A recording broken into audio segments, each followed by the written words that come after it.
To all. Next topic है osculating plane और plane of curvature. सबसे पहले ऑस्कुलेटिंग प्लेन को ज्योमेट्रिकली डिफाइन करते हैं। ज्योमेट्रिकली कैसे डिफाइन करोगे ऑस्कुलेटिंग प्लेन को?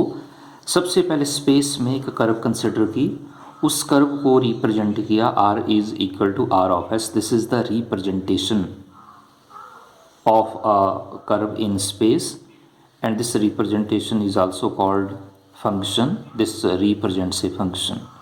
लेकिन इस कर्व को जब आप रिप्रेजेंट करोगे तो इसे रिप्रेजेंट करना इन टर्म्स ऑफ पैरामीटर और वेरिएबल s।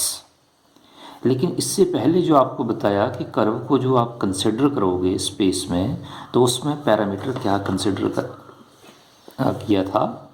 t कंसिडर किया था। लेकिन यहाँ आप पैरामीटर s कंसिडर करेंगे।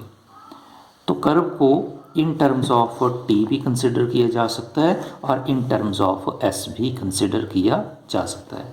एस का सिंपली तो मीनिंग पता ही है। S means this is the length of arc, length of arc. Osculating plane कैसे डिफाइन करना?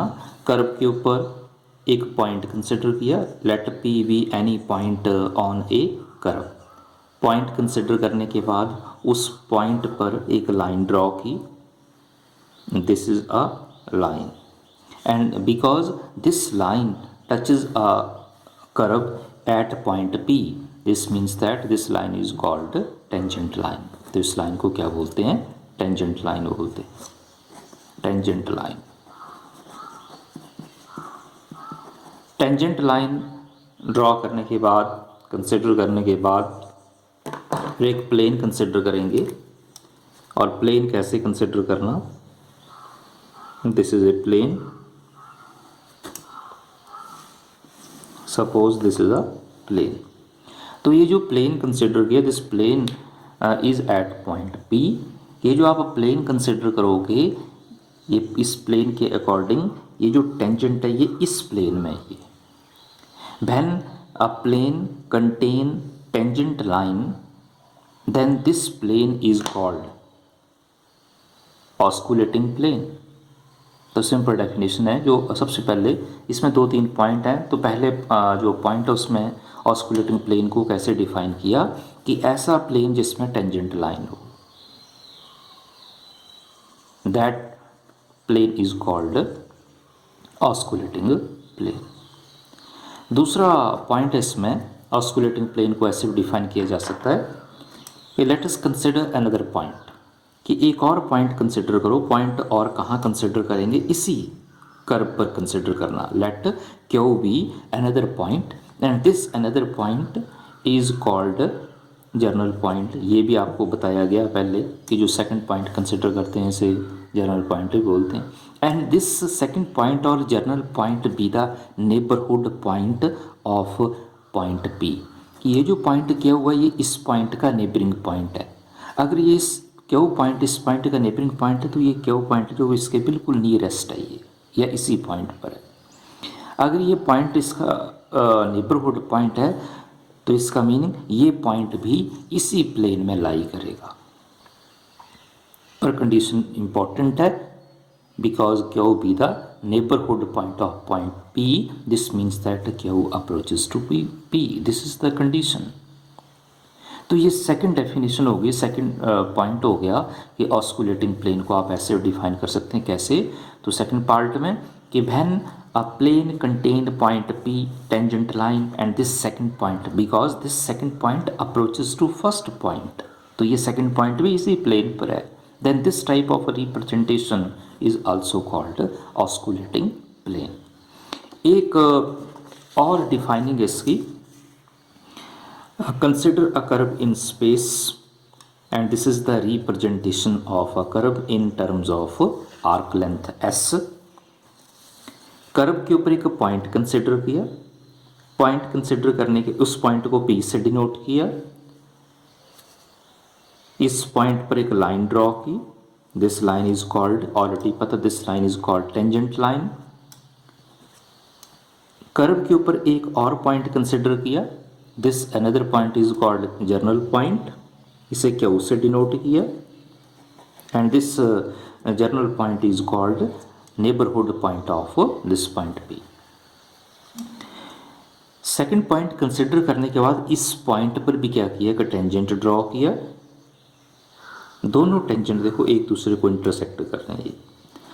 फर्स्ट पॉइंट पर टेंजेंट ड्रॉ किया, इसे T1 से रिप्रेजेंट किया, और सेकंड पॉइंट पर जो टेंजेंट ड्रॉ किया इसे T2 से रिप्रेजेंट किया। तो सबसे पहले स्पेस में कर्व कंसिडर की, कर्व के ऊपर दो पॉइंट कंसिडर किए, इन दो पॉइंट पर दो टेंजेंट ड्रॉ किए। डिफाइन कैसे करेंगे यहाँ ऑस्कुलेटिंग प्लेन को, क्योंकि ये प्लेन में ही है, ये जो आप टेंजेंट ड्रॉ कर रहे हैं ये प्लेन में कंसिडर कर रहे हैं। ये कंडीशन तो आपको यहाँ भी बताई है, वो सेकंड पॉइंट में क्या बताई कि when this second point, because this second point be the neighbourhood point of point P, this means that Q approaches to point P. When Q approaches to point P, this means that this second tangent, or we can say that this tangent is parallel to this second tangent. First tangent है point P पर और second tangent है point Q पर, तो ये दोनों tangent क्या होंगे, पैरेलल होंगे। पर कब होंगे parallel, when this second point approaches to point P, this is the condition. तो सिंपल डेफिनेशन है ये, जब सेकंड पॉइंट जो वो फर्स्ट पॉइंट को अप्रोच करेगा, this means that a plane passing through a point P, a plane passing through a point P, or the plane passing through the tangent at point P and is parallel to the tangent at point Q, पर condition क्या, when second point approaches to first point, that is P।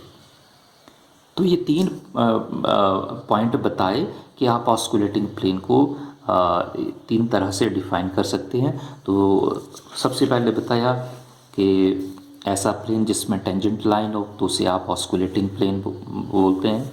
दूसरा point बताया कि ऐसा plane जिसमें point P line, this line is called tangent line, और एक another point, और ये अनदर पॉइंट भी इसी प्लेन में, तो इस टाइप की रिप्रेजेंटेशन को भी क्या बोलते हैं, ऑस्कुलेटिंग प्लेन बोलते हैं। पर कंडीशन इम्पॉर्टेंट है, this second point approaches to first point, और थर्ड पॉइंट ये बताया। तो इन तीनों पॉइंट को यहाँ वन बाई वन डिफाइन करते हैं। जैसे सबसे पहले first, the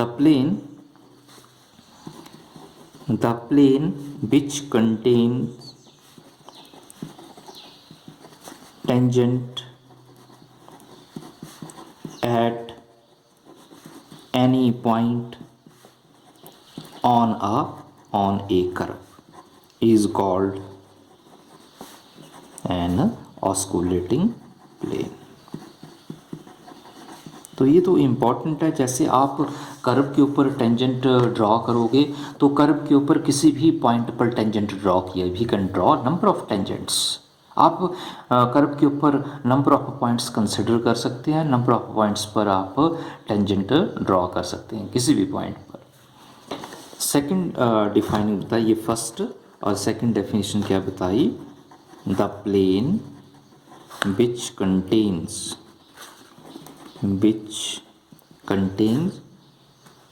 point P, second क्या बताया, tangent line at point P, और थर्ड क्या बताया, एंड पॉइंट Q। पर कंडीशन क्या बताई, when second point approaches to first point on a curve is called an osculating plane।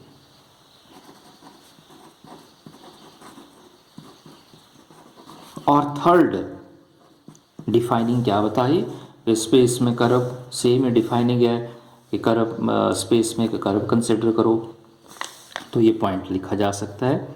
Third ये common ही point है कि सबसे पहले स्पेस में कर्व कंसिडर की लिखना हो तो पॉइंट आप लिख सकते हैं। Let R is equal to R of S be the equation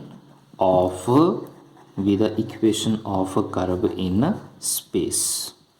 let curve consider करने के बाद दो पॉइंट कंसिडर किए, let P and Q be two points और ये दोनों पॉइंट जो वो कैसे पॉइंट हैं, नेबरहुड पॉइंट। इंपॉर्टेंट ये आपको बता दिया गया।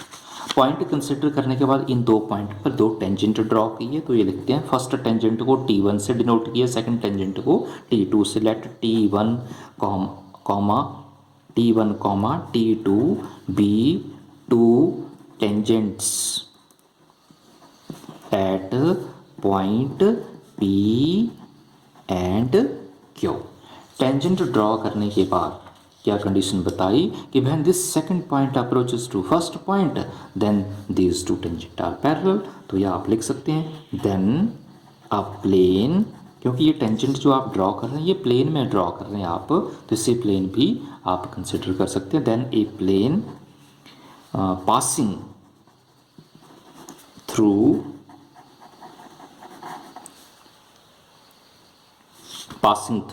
द टेंजेंट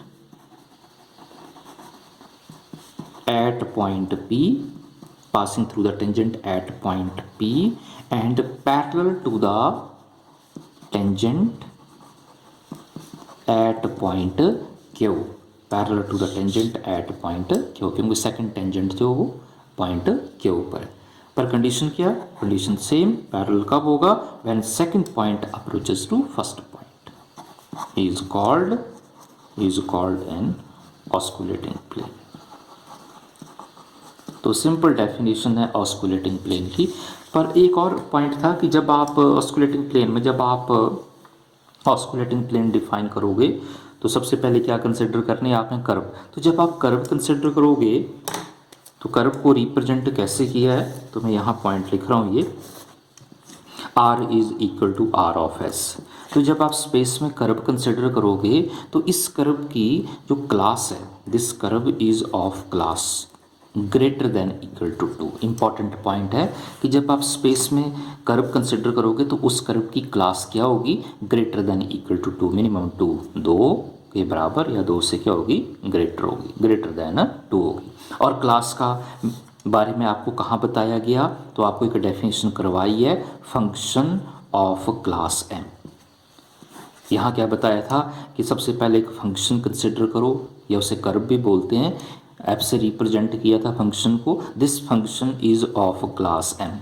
तो डेफिनेशन में बताया आपको कि फंक्शन की क्लास M कब होगी, जब इस फंक्शन का mth डेरिवेटिव क्या होगा, कंटिन्यूस होगा। सपोज इस फंक्शन की क्लास 1 है, तो फंक्शन की क्लास 1 कब होगी, जब इस फंक्शन का फर्स्ट डेरिवेटिव क्या होगा, कंटिन्यूस होगा। सपोज इस फंक्शन की क्लास 2 कब होगी, जब इस फंक्शन का सेकंड डेरिवेटिव क्या होगा, कंटिन्यूस होगा। तो यहाँ क्या बताया कि जो आप कर्व कंसिडर करोगे स्पेस में, उस कर्व की क्लास किसके बराबर होगी, 2 के बराबर, और 2 से क्या होगी, बड़ी होगी, ग्रेटर देन 2 होगी। तो क्लास का मीनिंग पता होना चाहिए आपको, और सिंपल डेफिनेशन है ये।